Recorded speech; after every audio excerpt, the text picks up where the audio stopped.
7:02 de la mañana, hora de Venezuela. Me complace de manera especialísima contar con la presencia en estudio de un querido amigo como el padre Numa Molina, sacerdote jesuita, teólogo y periodista en ejercicio. Padre, qué gusto, bienvenido de nuevo después de mucho tiempo.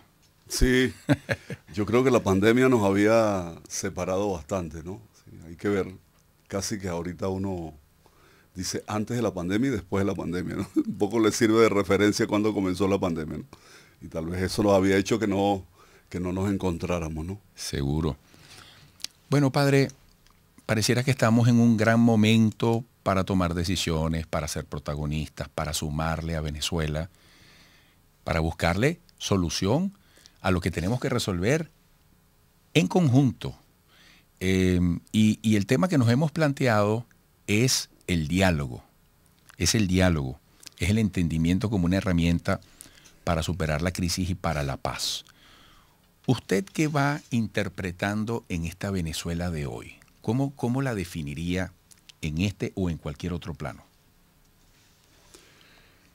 Yo te puedo decir una cosa, Eduardo, lo que yo voy percibiendo, y cuando tú me preguntas por el interpretar, quiero aclarar que yo interpreto desde abajo, porque vivo un proceso constante, así ha sido mi vida como jesuita, y así sigue hoy, un proceso constante de inserción, es decir, desde el pueblo, abajo, poniéndole el oído a la gente, ¿no? Y yo lo que puedo percibir en este momento en el pueblo venezolano es que hay un despertar hacia la solidaridad, hacia las cosas positivas. Ciertamente que muchas veces uno dice, bueno, como que no cambiamos nada en la pandemia, como que seguimos siendo los mismos egoístas, como que seguimos siendo los mismos cultivadores de odio. Mira, esos son muy pocos. Lo que pasa es que el mal hace mucho ruido, ¿no? Pero yo veo que es mucha más la gente que está apostando por lo positivo, por lo bueno, por la solidaridad, por el amor al vecino, por el preocuparse por su edificio, por su barrio, por su calle. Y son como iniciativas nuevas que uno se encuentra. Oye, a mí me asombra cuando la gente, bueno, cuando vivimos la escasez más terrible, que no había nada, ¿no? Que no podías comprar nada porque era que no encontrabas nada tampoco en los supermercados. Y sin embargo yo vi gente, 2, 3 familias preparando un desayuno con la único kilo de harina de maíz que tenían y lo hacían y lo demostraban que se podía, ¿no? Y eso como que ha ido quedando, o sea, sí se puede, nosotros sí podemos compartir. Una cosa que me deja asombrado es cuando celebro la misa dominical en comunidades barriales. Y se me ocurre decirles, mire, para el otro domingo vamos a terminar esta misa con un compartir. Vean a ver qué pueden traer. ¿Qué pueden traer? Que te encuentras una mesa llena de cosas y es gente pobre, es del barrio y resulta que sobra comida, todos traen algo para poner en común. Y eso yo creo que tenemos que seguirlo promoviendo. Ahora, padre, los distintos países que puede haber en uno mismo llamado Venezuela hoy, porque a veces no visibilizamos eso que usted está describiendo, aunque exista. ¿De qué manera pueden estar en un proceso de reencuentro, si es que eso fuese así? En estos días, y estoy destacando esas palabras porque me impactaron, el alcalde de Baruta, Darwin González, que está con su organización recorriendo el país, él decía, debo reconocer que la gente no nos quiere, la gente está aburrida, está cansada de nosotros, la gente está esperando otra cosa. Y él no se refería a él o a su organización, sino a los políticos en general. ¿Cómo, o sea, en qué medida necesitamos y hasta qué punto es posible que se armonice la acción de la dirigencia política, de las instituciones y de todas las clases sociales, asumiendo a Venezuela como una causa común? Yo creo que hay dos cosas elementales, Eduardo, que se tienen que fusionar una con la otra. Cercanía y amor. Hacerse cercano. ¿Por qué la gente no quiere a los políticos? Porque muchas veces se quedan distantes. O sea, sí, yo vengo para acá, los visito y me pierdo.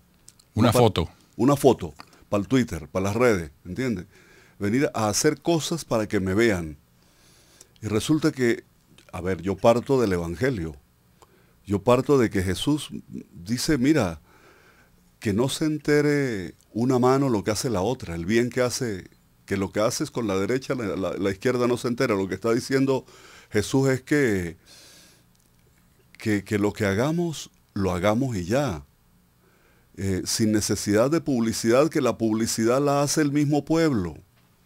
La gente, yo me encuentro con líderes que son poco conocidos en redes y eso, pero que tienen una gran presencia en el corazón del pueblo, porque los han visto ahí, y los han visto en las buenas y en las malas, con ellos.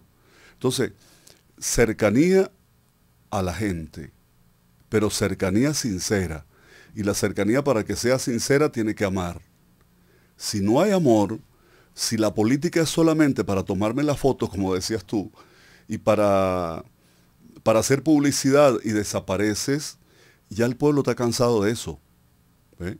El pueblo quiere gente que se ponga al lado y que sea servidora. Ahí yo, y disculpen que haga referencia a esto porque es el eslogan de nosotros los jesuitas, el eslogan, diríamos la consigna, ¿no? Amar y servir, ¿no? En todo amar y servir, nos enseñó San Ignacio. Pero agarra tú esos dos verbos, Eduardo, para que veas que no puede existir el uno sin el otro. Si tú amas, dices que amas mucho, pero no sirves, pues es igualito a nada, eres un mentiroso, ¿no? Pero si tú dices que sirves, pero no lo haces por amor, tampoco. Eso el pueblo lo percibe cuando tú estás haciendo algo que no está acompañado de algo que le brota del corazón. Ahora, padre, en este ánimo evidente que tienen sus palabras por decirnos lo grande que podemos ser, lo noble que somos, ese país que usted ve, con el que convive permanentemente y que tiene un ángulo de mirada desde allá abajo, uno también encuentra, y quisiera un mensaje para este sector, gente que se siente desahuciada, que niega toda posibilidad de progreso en el país, que si ve algo positivo le pone un tilde de sospecha, que todo lo relaciona negativamente a la dependencia de lo que hagan los políticos. Es como una intoxicación, es como una pesadez, es como una indigestión, entendiendo que hay razones para el dolor en Venezuela, para el sufrimiento, bueno, yo lo decía esta mañana, hay problemas de problemas, desde los más personales, pero ¿qué mensaje para ellos? Esa gente que está como secuestrada en el escepticismo. Eduardo, hay una cosa que tenemos que luchar, por la que tenemos que luchar siempre, y es por no perder la fe. Y cuando hablo de fe no me estoy refiriendo a la fe religiosa solamente, ¿no? Sino la fe en ti mismo, la fe en tus potencialidades, la fe en las capacidades, como decía Aquiles Nazoa, las capacidades creativas del pueblo, ¿no? Es decir, la fe en que podemos hacer muchas cosas. Si perdemos eso, estamos mal. Yo recuerdo cuando la tragedia de Vargas, en el 99, que yo estuve ahí metido desde que comenzó eso. Estaba sobre todo en Catialamar y me tocó, y llego un día, un domingo, a celebrar una misa debajo de una carpa de la Guardia Nacional, ahí arriba, donde habían quedado muchos niños atrapados en un preescolar, y encuentro un viejito que eran las poquitas casas que habían quedado, y el abuelo estaba bajándose de un cerro de escombros de casas que habían venido y habían quedado una sobre la otra entre hierros, y había dejado arriba una flor en una botellita arriba. Y cuando se bajó le digo, ¿y qué hacías ahí, abuelo? Y poniendo una flor a mi nieto, que ahí quedó la mitad de mi nieto. La otra parte se la llevaron al cementerio, pero no pudimos sacarle la mitad del cuerpo de los hierros. Después el viejo se fue conmigo a la misa, el abuelo. Y cuando yo les digo que hagan las peticiones, el abuelo dice, en medio de aquella tragedia, todos hicieron peticiones y tal, a Dios. Él dice, yo le pido a Dios que no perdamos la fe, porque si perdemos la fe, estamos fritos. Caray. Así, en su propio lenguaje sencillo, nunca olvidaré eso. Cara. Porque si perdemos la fe, estamos fritos. Sí, hermano. Y ese es el peligro que corremos, de perder la fe en nuestras propias potencialidades. O sea, mientras te sientas a lamentarte a la orilla del camino, ¿por qué no te levantas y caminas? Porque si no, la caravana te deja. Es muy peligroso. Y eso se transmite además porque ahora tenemos las redes. Yo digo que hay una toxicidad. Tú usabas la palabra ahora. Hay una toxicidad mediática. Hay una espiritualidad tóxica. Y usted dirá, bueno, pero si es que la espiritualidad es una cosa buena, no. Mira, así como existe el buen espíritu, existe el mal espíritu, ¿no? El buen espíritu es el que te inspira las cosas bellas, las cosas hermosas, el que inspira a la gente a hacer cosas bellas. Y el mal espíritu es el que hace que una persona agarre una pistola y se vaya a buscar al vecino para quitarle la vida, ¿no? O que se dedique a la maldad, a destruir, a vender droga, a secuestrar o cualquier cosa. Entonces, existe la toxicidad espiritual en las redes. Tenemos que tener mucho cuidado con eso. Sí. Bueno, padre Numa Molina, sacerdote jesuita, teólogo y periodista en ejercicio, yo quiero que al regreso sigamos a través de sus palabras compartiendo una visión de país y me gustaría, bueno, poner la mirada hacia el futuro. Vienen compromisos ineludibles desde el punto de vista electoral, bueno, para que la gente participe, elecciones presidenciales, para parlamento, para gobernaciones y alcaldías, 24 y 2025. Y este es un país que ha demostrado que le gusta votar, que le gusta participar.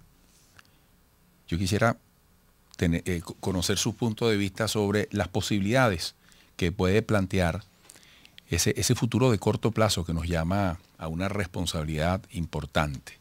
Porque al final necesitamos armonizar, ponernos de acuerdo. Amigos, regresaremos, por favor, manténganse allí. Padre, a propósito del punto, padre Numa Molina, que yo colocaba en la parte anterior, esta mañana leíamos que desde Canadá, bueno, están haciendo un llamado a muchos otros países a que aupen la retoma del llamado diálogo, que ha tenido esfuerzos en Noruega, en República Dominicana, más recientemente en México. Retomando esto del diálogo desde su nivel más formal, ¿qué puede pasar en los próximos meses? Pensando en positivo, de manera constructiva, ¿qué se puede hacer por ese interés que nos debe hacer coincidir a todos los venezolanos? Una Venezuela mejor, que nos toca construir entre todos. Sí, y pensándolo así, pensándolo desde esa pregunta que me haces, esa Venezuela que tenemos que ir pensando después de todo lo que nos ha pasado. Porque no era lo mismo pensar en diálogo en el 2010 o en el 2005 que pensar en diálogo después de todo lo que significó el enfrentamiento entre venezolanos, entre hermanas y hermanos. Un enfrentamiento estéril que no nos dejó nada, que lo que hizo fue atrasar el progreso del país, echarnos a pelear como familia, afectarnos. O sea, la violencia ya lo sabemos que lo que trae es violencia, ¿no? Entonces, después de todo esto que hemos vivido, ¿cómo pensar ahora? Es como si una familia se dispersa por peleas y se divide, y después de que están lejos o están sufridos, se dan cuenta que es la unidad, que es el ponerse de acuerdo desde las diferencias que cada uno tiene para poder apostar hacia un fin común. Yo creo que hay una expresión que el Papa Francisco cuando vino a Uruguay, a Paraguay, nunca olvidó ese encuentro con los movimientos sociales. Y él les dijo, dialoguen sin perder su identidad. Y entonces, renglón seguido, dice Francisco, el Papa, dice, y su identidad es el amor a la patria. Esa es la identidad que nos une. Es decir, eso no hay que perderlo. Debe ser el norte. Hacia allá voy. Si yo amo la patria y tú amas la patria, mire, podemos tener ideologías totalmente distintas, pero hay algo que nos une. Yo recuerdo una familia que estaba peleada entre los hermanos, tenían sus discordias, había una hermana que hacía tiempo no veían, y un día se enfermó el viejo, el papá, y estaba grave en la emergencia. Y ahí llegaron todos, y ese día se dieron todos un abrazo, y ese día se olvidaron las rencillas. ¿Por qué? Porque había algo común que los unía, el viejo. Que les dolía además, ¿no? Que les dolía además. Sí, señor. Entonces, si no nos duele la patria, si no nos duele esta tierra donde nacimos, donde hay gente tan hermosa por la que vale la pena seguir luchando, entonces yo creo que lo que nos espera tiene que ser el diálogo, más diálogo, porque lo que hemos logrado hasta ahora para salir de todos estos entuertos ha sido el diálogo. Quiéralo o no, hay gente que claro, de repente se pone en contra, pero ahora, son muy padre, pocos. la gente le exige más a los políticos. No debe ser fácil hacer política, estando en el poder o en la oposición, pero y más en una situación como la que nos ha tocado transitar en Venezuela. Pero, ¿usted cómo se dirigiría a los políticos de Venezuela hoy, a los que están en el poder, a los que están en la oposición o como se llamen? Porque hay mucho escepticismo, hay mucha indiferencia, se habla tanto de la necesidad de que reconectemos. Yo digo que el liderazgo es como el amor, no impone condiciones, inspira compromisos, entusiasma, genera ilusión. Yo digo que merecemos votar a favor de, no que nos llamen a votar en contra de, que nos generen una expectativa, que votemos racional y emocionalmente con motivos, ¿no? ¿Qué le diría usted a los políticos venezolanos? Yo les diría que, primero que nada, haya mucha transparencia. Porque, ¿sabe qué es lo lamentable? Que la política es algo tan hermoso. La política como ciencia, la política como dinámica de la vida. Tú en tu familia tienes una política. Así es. Así es. El barrio más pequeño tiene sus políticas, ¿no? Para gestionarse, para organizarse. Entonces, y hay una expresión que vuelvo a citar al Papa Francisco, que él la retomó ahorita, pero que viene de Juan 23. La política es la dimensión más alta del amor. Entonces, entiendan la política así, como la dimensión más alta del amor. ¿Qué es lo que ha descarnado, lo que le ha quitado el alma a la política? La falta de amor. Aquí hemos pasado por muchas experiencias, incluso de la política y el cristianismo, y después darse cuenta que de cristiano no tiene nada, que se quedó la política solamente sin lo cristiano, sin el amor. Quiero tomar un texto muy brevísimo de este autor, que lo estaba leyendo estos días, pero que siempre me ha llamado mucho, es José María Moliner, es un teólogo español que ya ha fallecido, y él un poco pensando en el famoso cogito ergo sum, pienso luego existo, ¿no? Dice, pienso, luego existo. En cierto modo esto es verdad, dice Moliner, pero sería mejor decir amo, luego existo, porque el hombre no puede vivir como hombre sin amar. Y eso vale para todos. Bonito. Eso vale para los padres de familia, pero eso vale para los políticos también.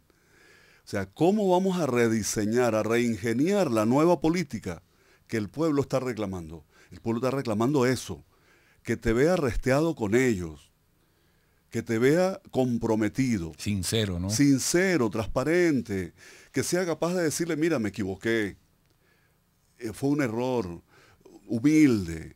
Un político tiene que ser humilde, no puede ser arrogante. No puede, la arrogancia es dañina en todos los aspectos. Qué cosa tan hermosa cuando te encuentras con la gente, con los dirigentes, con los animadores humildes que son capaces de decir, me equivoqué, lo hice mal, vamos a tratar entre todos de hacerlo mejor. Dime tú, señora del barrio, la organizadora, la líder, ¿Qué crees tú que se puede hacer? ¿Cómo no preguntarle al pueblo? Si el pueblo es sabio y sabe muchas cosas que nos puede decir, pero no nos dejamos decir nada. Porque la academia,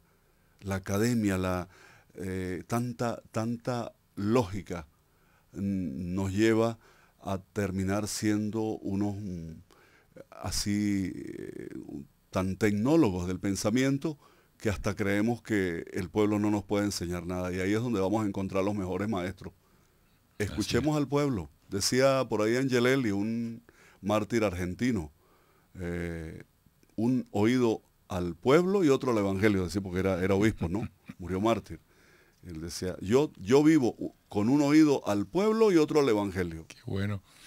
Bueno, padre, muchísimas gracias por estos minutos, por estas palabras. Espero que pronto nos reencontremos aquí y mucho éxito en su apostolado, en su evangelización y en el acompañamiento que le da a esa gente que le da también sentido a su vida. Gracias, Eduardo. Es un gusto reencontrarme con usted. Sabe que nos une un gran cariño. Sí, gracias. Gracias, de verdad. Te felicito además por este programa y por toda su trayectoria como periodista. Gracias. De verdad que eres y sigues siendo un testimonio para los comunicadores sociales en Venezuela. Gracias, gracias. Dios te cuide. Amén. Igualmente, igualmente. Bueno, con el padre Numa Molina despedimos esta parte. Los espero en la próxima.